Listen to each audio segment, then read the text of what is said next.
Hello, students. How is your preparation going on for your coming chemistry exam? And what about your practical exams? So, in your practical exams, you have to be fully prepared about what you made or you are making for your project work. And you must know about the 10 units and the basic concepts of each units that we are having a three chapter from physical chemistry and two chapter from inorganic chemistry, and there are five chapters from the organic chemistry. Basic concept हर chapter का, if you are ask by examiner like which is your favourite chapter, तो बेटा जो भी chapter you are fully prepared, वैसे तो अभी तक आपको हर चैप्टर के बारे में फुल्ली प्रिपेयर होना चाहिए, बट जो भी यूनिट और जो भी टॉपिक आप फुल्ली प्रिपेयर्ड हैं उसके बारे में आप उस एक्सप्लेन कर सकते हैं. And if you are having any doubt about any question asked by the examiner, then you can get another question by taking a chance, or simply you will get a. और सबसे पहले कि आप अपना जो प्रोजेक्ट बना रहे हैं या बना चुके हैं उसको इतना अच्छे से बनाइएगा ताकि if you will get an question from that you don't be get a nervous. ठीक है. एंड किसी की जो अगर आप किसी दूसरे बच्चे से कॉपी भी कर रहे हैं तो यू मस्ट बी नो कि what I am writing. Don't just copy and paste, you must have a knowledge, because जो 30 मार्क्स हैं it is very easy to obtain, but जब हम साल पूरे ईयर में जो भी हमने किया है वी मस्ट नो कि what we are making and what type of and why we are making it. Okay. So here is the 5 mark question from the previous year. This question was from the session 2023-24, and the question is from the unit amines. So question है what is the Hornsberg reagent? Hornsberg reagent क्या होता है? That is the benzene sulfonyl chloride. तो यहाँ पे हम इसका answer क्या लिखेंगे? जो फर्स्ट हमारा ए पार्ट है ये क्वेश्चन 5 मार्क्स का है. 5 मार्क्स में भी this question is further divided into A and B part. And A part के दो पार्ट सब पार्ट है, मीन्स दिस जो ए है इसमें 2 मार्क्स आपको मिलेंगे, एंड जो बी है 1 2 3 इसके 3 सब पार्ट्स हैं, तो you are getting a 1 1 mark for each. So what is Hinsberg reagent? So यहाँ पे अगर हम इसका आंसर लिख रहे हैं दैट इज हॉर्न्सबर्ग रिएजेंट क्या है, सिंपल भी आप लिख सकते हो या फिर आप सिंपल लिखिए ये ए है. ए का आप वन फर्स्ट पार्ट अटेंड कर रहे हो तो हॉर्न्सबर्ग्स रिएजेंट, हॉर्न्सबर्ग रिएजेंट क्या होता है? That is the benzene sulfonyl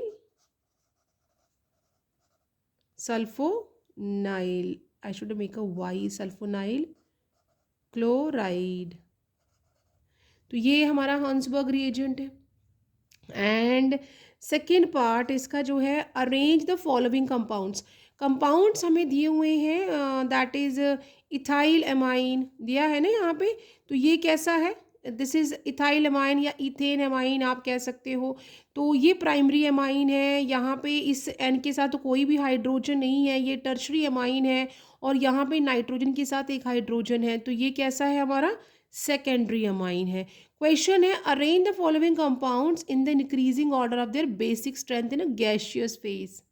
तो हमें गैशियस फेज में इसकी बेसिक स्ट्रेंथ बतानी है.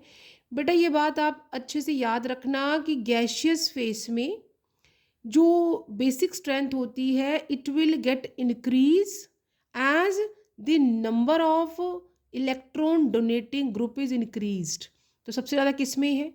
We are having 1 electron donating, यहाँ पे एक ही है, यहाँ पे 3 है, यहाँ पे 2 है. तो जितना ज़्यादा हमारे पास एल्काइल ग्रुप होंगे उतना ज़्यादा नाइट्रोजन के जो लोन पेयर है वो यूज़ नहीं होगा.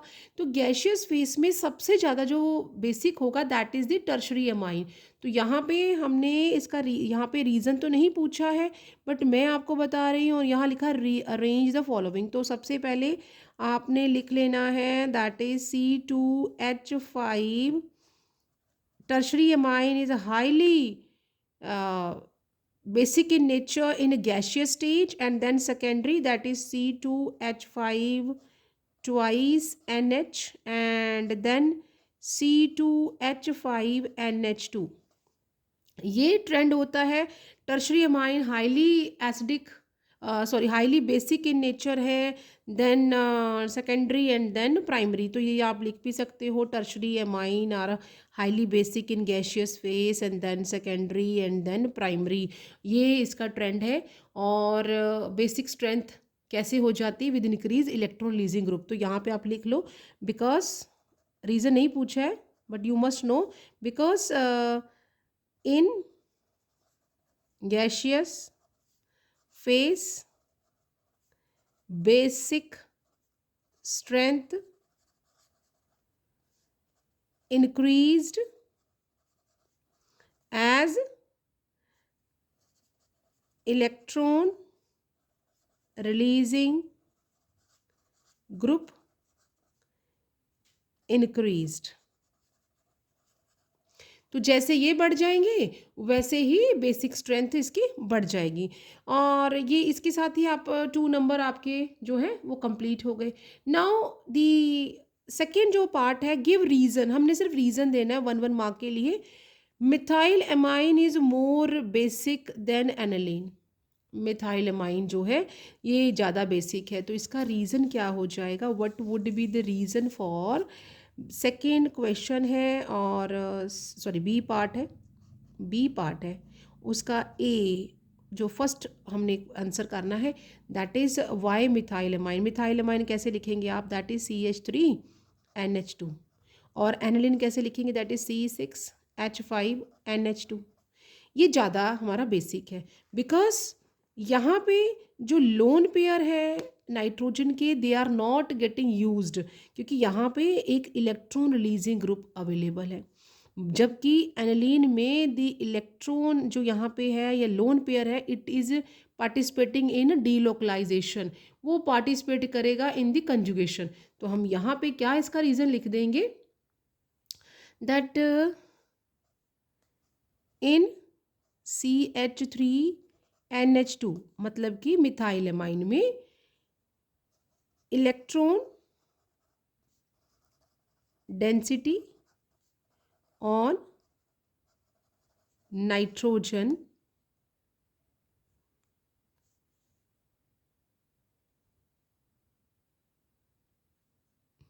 Electron density on nitrogen will high, whereas in aniline lone pair of nitrogen participate in delocalization। तो ये इसका रीज़न है, ठीक है। दूसरा है aniline readily react with bromine water to give 2,4,6 tri bromo aniline. तो same, because due to the high electron density at ortho para positions. तो इसका हम रीज़न क्या लिख देंगे? Due to high electron density at ortho and para position. Third part है, primary amines have higher boiling points than tertiary. Tertiary से ज़्यादा primary amines का बॉइलिंग पॉइंट हायर होता है, बिकॉज हम टर्शरी अमाइन, बेटा यहाँ पर भी आप देखो, यहाँ पे कोई भी हाइड्रोजन नहीं है, तो यहाँ पे इंटर मॉलिक्यूलर जो हाइड्रोजन बॉन्डिंग है वो अवेलेबल नहीं है। लेकिन प्राइमरी अमाइन में हाइड्रोजन है, तो इंटर मॉलिक्यूलर हाइड्रोजन बॉन्डिंग यहाँ पे अवेलेबल है। तो इसका हम रीज़न क्या लिखेंगे? दैट इज़, क्योंकि 1 मार्क्स का हमारा आंसर है, तो आप इसमें आंसर क्या लिख देंगे? That is the due to intermolecular H bonding. तो इसके इस तरह से आपने 1 मार्क्स के लिए इस तरह से आपने आंसर लिखने हैं। So see you in next video with the more previous year questions. Till then you take care.